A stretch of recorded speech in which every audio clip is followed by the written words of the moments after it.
2. Définition de l'inconscient. Texte 3. Leibniz. Les petites perceptions.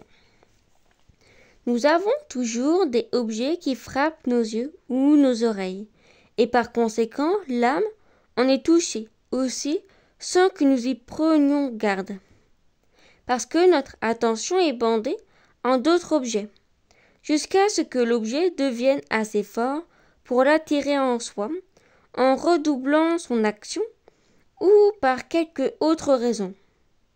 C'était comme un sommeil particulier à l'égard de cet objet-là.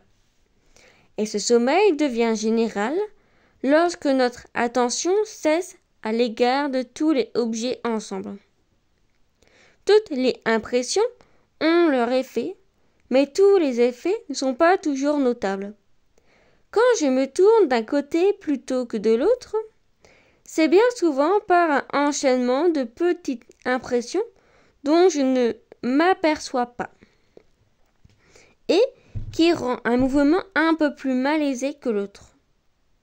Toutes nos actions délibérées sont des résultats d'un concours de petites perceptions, et même nos coutumes et passions qui ont tant d'influence dans nos délibérations et viennent, car ces habitudes naissent peu à peu, et par conséquent, sans les petites perceptions, on ne viendrait pas à ces dispositions notables.